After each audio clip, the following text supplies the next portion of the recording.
하나님 말씀 사도행전 13장 1절부터 12절 말씀입니다.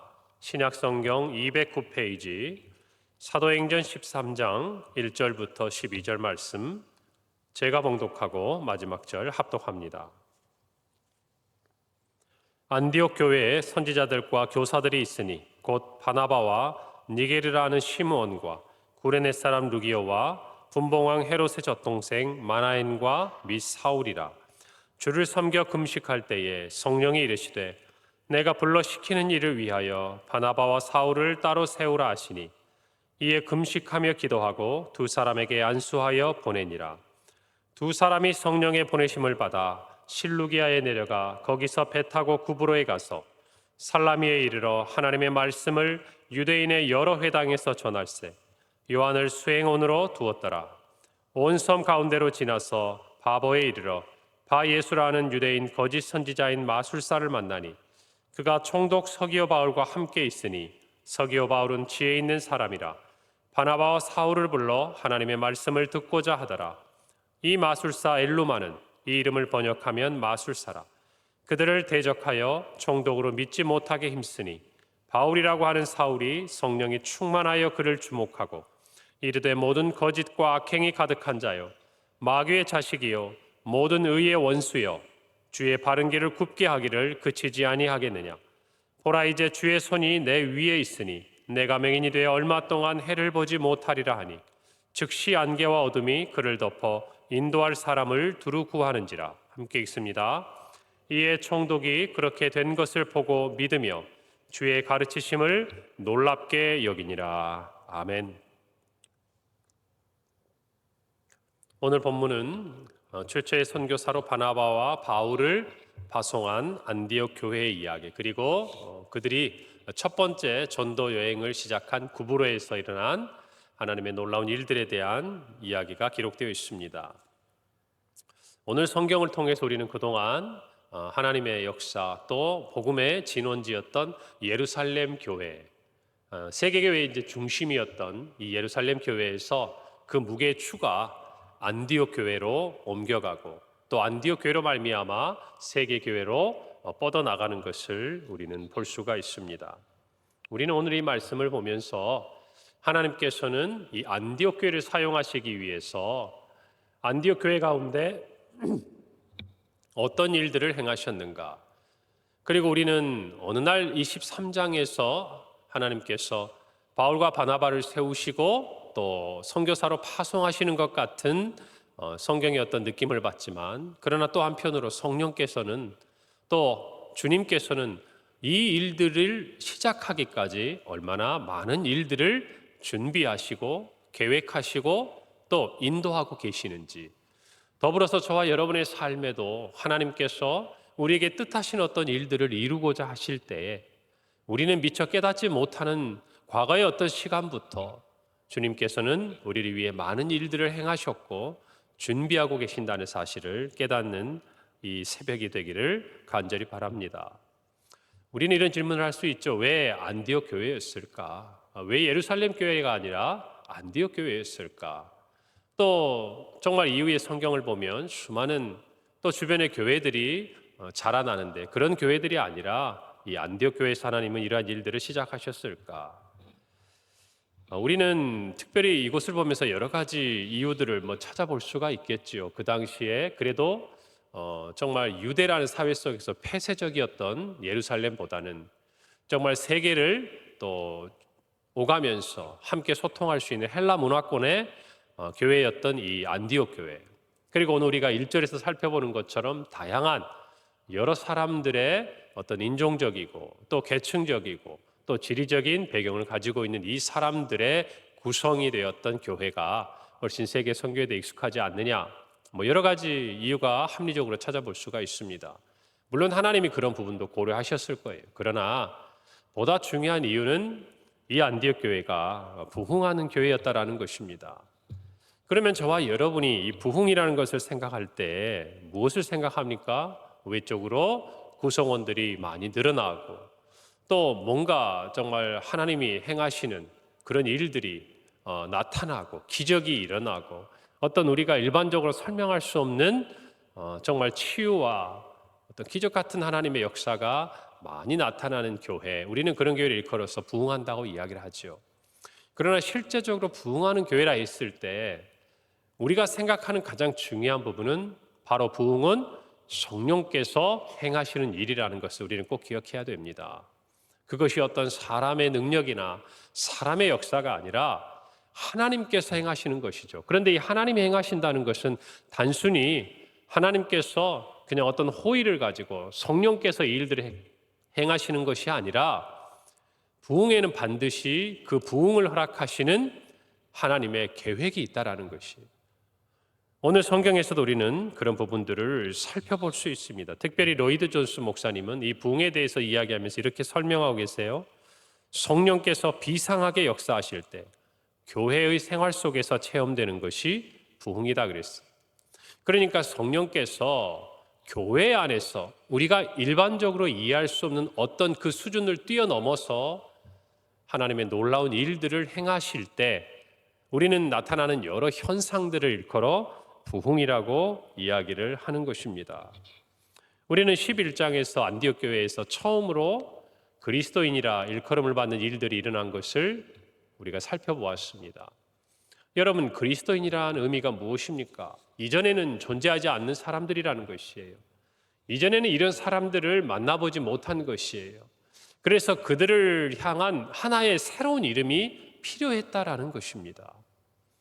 그럴 정도로 이 안디옥 교회에 놀라운 하나님의 역사들이 일어난 것이에요. 그런 공동체가 세워진 것이에요. 우리는 그것을 일컬어서 부흥이라고 이야기를 하는 것입니다. 우리는 이 안디옥 교회가 어떻게 부흥을 했고 부흥하는 안디옥 교회에 어떤 일들이 일어났는지를 살펴볼 필요가 있습니다. 우리가 잘 아는 대로 안디옥 교회는요, 그들 안에서 하나님께 참 예배하는 교회였습니다. 예배가 우리가 쉽게 표현하는 의미대로 살아 있었다는 것이에요. 그럴 때 하나님의 놀라운 부흥의 역사가 일어났다는 것입니다. 성도 여러분, 우리의 삶에 하나님이 행하시고 일하시는 어떤 일들을 기대하기를 원한다면 여러분의 예배의 모습을 살펴보시기를 바랍니다. 오늘 성경 2절에 보니까 주를 섬겨 금식할 때에 성령이 이르시되 내가 불러 시키는 일을 위하여 바나바와 바울을 따로 세우라 그랬습니다. 이때 섬기다라는 표현은 신학적인 용어로 볼 때 하나님을 예배하다라는 말과 같은 의미예요. 여러분, 우리가 성도로 살아가면서 정말 우리의 어떤 신앙의 바로미터, 우리가 하나님 앞에 정말 바로 서 있는가? 좀 더 쉽게 얘기해 보면 하나님께서 나를 과연 쓰실 만한 그릇으로 내가 지금 비워져 있는가? 깨끗한가? 라는 부분들을 우리가 측량해 볼 수 있고 그것들을 알아볼 수 있는 가장 좋은 우리의 신앙의 자리가 어디냐? 예배의 자리라는 것이에요. 우리가 주를 섬긴다는 것, 다른 어떤 것보다도 우리가 하나님을 예배하고 있는가? 그냥 단순히 나와서 이 예배 시간이라는 장소에 우리의 몸이 자리 잡고 있는가라는 의미를 뛰어넘어서 저와 여러분이 이 예배를 통해서 하나님께서 기뻐 받으실 만한 예배를 드리고 있고 또 하나님께서 저와 여러분에게 하시고자 하는 그 뜻과 말씀을 깨닫고 있고 이 예배의 자리가 우리로 이 예배의 자리를 떠나서 세상 앞에 나아갈 때에 하나님의 자녀여 그리스도인으로 살도록 우리를 이끌어가고 있는 그 힘을 우리가 예배의 자리를 통해서 얻고 있는가? 여러분, 이것이 저와 여러분에게 중요한 사실이라는 것이에요. 교회는 그 예배가 역동적이고 생명력이 있어서 그 예배에 참여하는 사람들이 어쩌면 주님을 잘 알지 못하는 초신자라 할지라도 그 예배의 자리를 통해서 무엇인가 하나님이 허락하시는 영적인 도전을 받고 하나님 앞에 한 걸음 더 가까이 갈 수 있는 그런 생명력이 있는 예배가 될 때 하나님은 그 교회를 사용하시듯이 우리 개인에게도 하나님 우리가 예배를 통하여서 살아계신 하나님을 만나고 오늘 2절의 말씀처럼 성령께서 우리에게 뜻하시는 것이 무엇인지를 깨닫고 그것에 순종할 수 있는 참 예배자가 저와 여러분의 모습으로 나타나고 있느냐 하는 거예요. 가정에도 마찬가지. 우리 개인도 그렇지만 우리 가정에도 예배의 자리가 있는가? 그 예배의 자리가 살아있는가? 여러분, 그 자리에서 성령님은 역사하시는 거예요. 교회 가운데 부흥을 허락하신 하나님께서 우리 각자의 인생 가운데 우리를 사용하실 때 여러분 가장 중요한 우리의 모습은 예배의 모습이라는 것이에요.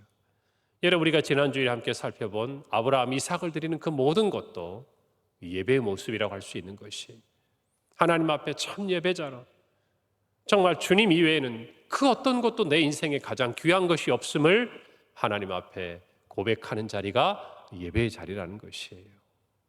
주님 외에는 내가 주님을 위해서 그 어떤 것도 아끼지 않겠다라고 고백하는 자리가 예배의 자리라는 것이. 그래서 우리가 늘 얘기하지 않습니까? 이 자리에서 여러분 좋은 예배, 하나님이 받으실 만한 예배는요, 좋은 예배자들이 모여서 하나님께 드리는 것이에요.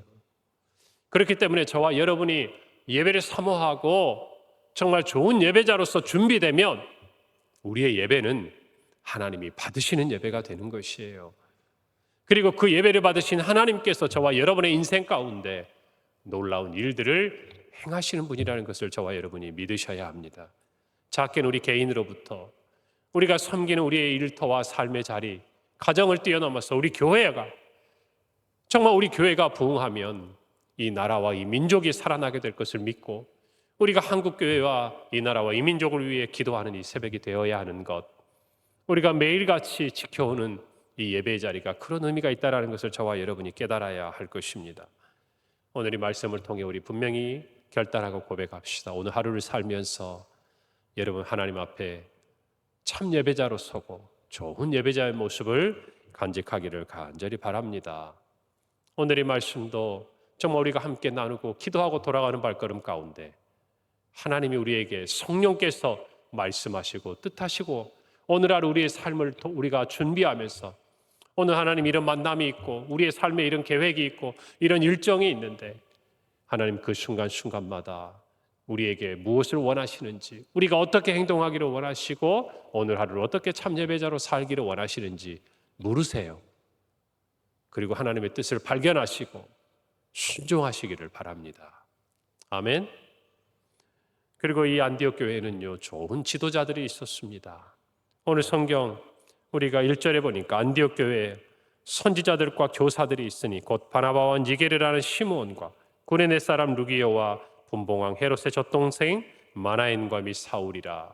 우리가 잘 아는 바나바와 사울 이외에도 선지자여 교사로 불릴 만한 3명이 더 세워져 있었다는 것이에요.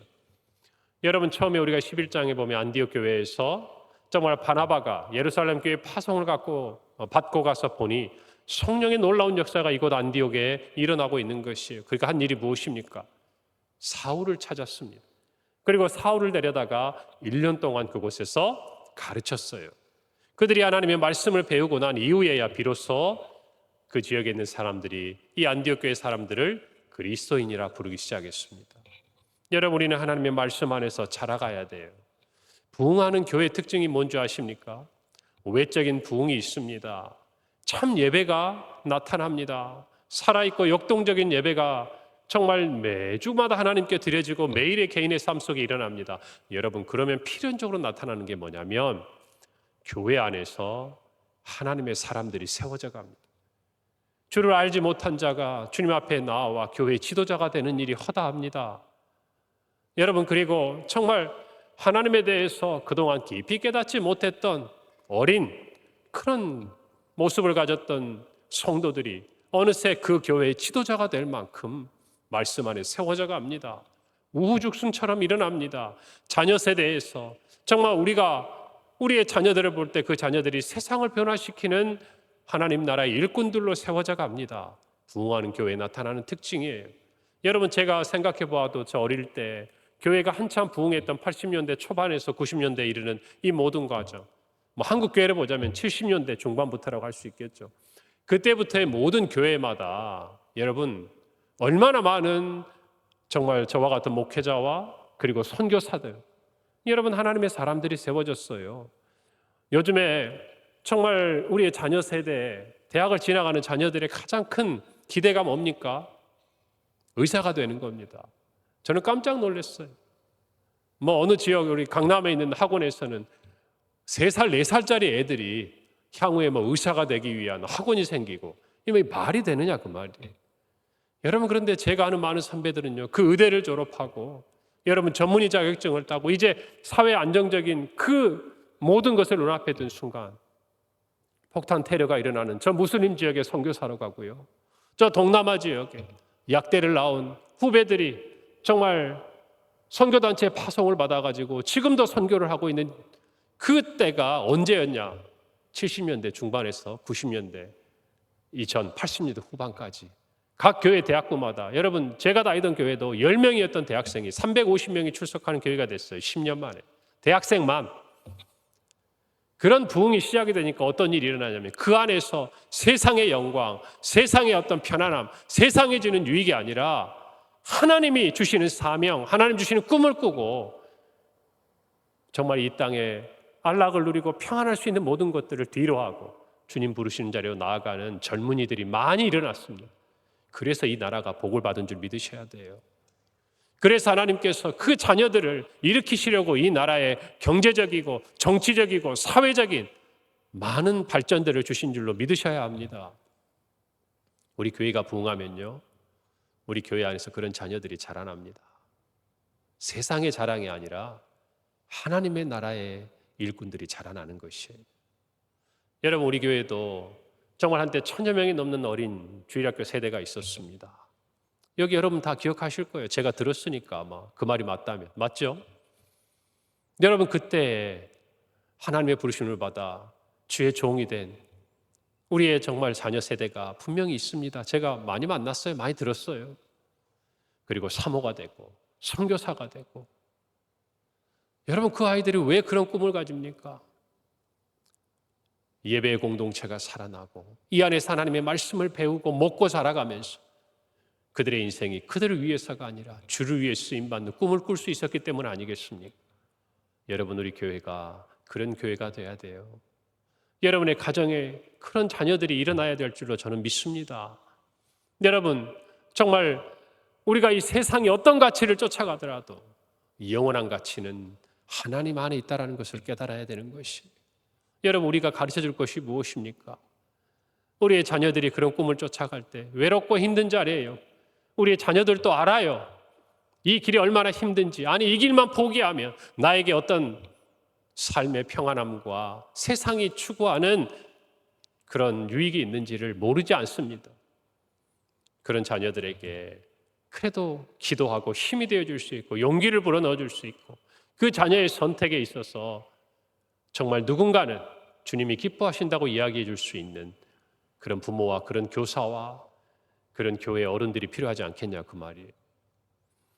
여러분 저와 여러분들이 그런 교회가 우리 평강교회가 되고 우리 자녀들이 그런 자녀들이 되도록 기도하고 그런 자녀들이 이렇게 세우고 우리 다음 세대 이번에 정말 여름 성경학교와 수련회와 또 청년부 비전 트립을 통해서 정말 그런 꿈을 꾸는 아이들이 세워지고 일어나는 것을 함께 기도해야 될 줄로 믿는 것입니다.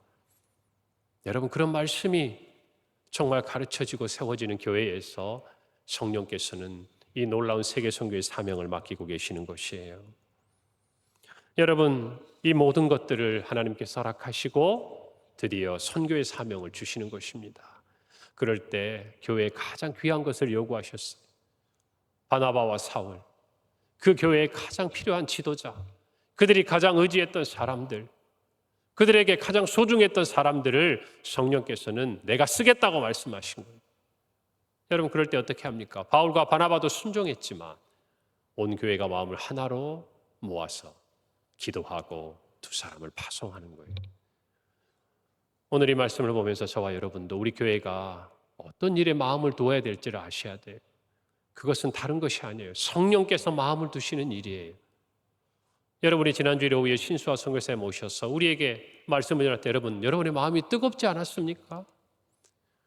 정말 선교사님이 예수님을 영접하시겠습니까? 만약 그렇다면 저를 따라 기도하시자고 여러분 무릎을 꿇는 그 모습을 보면서 여러분의 마음이 무엇인가 뜨거운 것이 치밀어 올라오르지 않느냐 그 말이에요. 왜요? 이런 마음이 들어야 돼요. 저 모습이 우리의 모습이어야 하는데, 저 모습이 저와 여러분의 모습이어야 하는데 여러분 그 마음이 들어야 하는 거예요. 여러분 그 마음으로 기도하고 그 마음으로 후원하고 그 마음으로 협력하고 우리가 그 땅에 가서 그렇게 하지는 못하지만 그 마음으로 함께해야 되지 않겠냐 그 말입니다. 오늘 저와 여러분의 마음속에 그런 마음이 있기를 바랍니다. 제가 그래서 올라와서 첫 마디가 안심이 된다고 그랬어요. 무슨 안심입니까? 그렇게 영혼을 사랑하는 열정을 가진 선교사님과 함께 협력하기 때문에 우리의 기도가 결코 헛되지 않고 우리의 헌신이 결코 헛되지 않고 우리가 정말 새벽마다 금요일 저녁마다 그리고 예배 자리마다 기도하는 그 기도가 땅에 떨어지지 않고 있구나. 여러분 그것이 우리에게 안심이 되는 거예요. 저와 여러분이 정말 세계 선교를 위해 우리 교회가 쓰임 받도록 기도해야 합니다. 20개 선교 국가도 단 하나예요. 하나님이 기뻐하시는 일입니다. 할렐루야. 사람이 행한 어떤 일이기 이전에 사람이 만든 어떤 계획이기 이전에 그것은 분명히 성령이 기뻐하시는 일이에요. 그렇기 때문에 우리는 그 일들을 순종하면서 하나님께서 이 가운데 어떤 일들을 행하실지를 지켜보고 바라볼 수 있는 것입니다. 오늘 우리 교회가 정말 저는 하나님이 이 시대 가운데 준비하셔서 정말 우리가 회복을 넘어 부흥을 꿈꾸는 이유가 있다면 성령이 하시고자 하시는 그 일을 위하여 우리 교회를 사용하시도록 우리가 준비되는 과정이 되기를 간절히 바라는 것입니다. 그 과정 속에 우리 개인도 준비될 것이고 우리 가정도 준비될 것이고 우리 교회는 물론이고 이 나라와 이 민족도 하나님이 준비하시고 사용하시리라 믿는 것입니다. 그 일에 하나 되고 동참하는 우리 모든 성도들 가정과 교회가 되기를 간절히 바랍니다. 기도하겠습니다. 하나님 아버지 은혜 감사합니다. 오늘 사도행전 13장 드디어 안디옥 교회에서 바나바와 사울을 하나님이 세우시고 파송하셨어. 그보로에서 1차 전도 여행에 놀라운 일들이 일어나는 것을 우리가 함께 보았습니다. 하나님 아버지 안디옥 교회처럼 바나바와 바울처럼 그리고 그 교회 지도자들과 수많은 성도들처럼 우리 평강교회의 다음 세대가 일어나 쓰임받기를 간절히 바랍니다. 하나님 아버지 오늘 우리의 자녀들을 위해 우리가 무엇을 기도하고 이 나라와 이 민족을 위해 무엇을 기도하고 우리 평강교회를 위해 무엇을 기도하고 우리 가정을 위해서 무엇을 기도해야 되는지 분명히 알게 하시고 하나님께 쓰임받는 교회 하나님의 마음이 향하는 곳에 우리의 마음이 향하는 평강교회가 되게 하여 주시고 모든 성도들이 되게 하여 주시옵소서. 순종하고 쓰임받는 회복을 넘어 부흥으로 나아가는 우리 교회가 되게 하여 주시옵소서. 예수님의 이름으로 기도합니다. 아멘.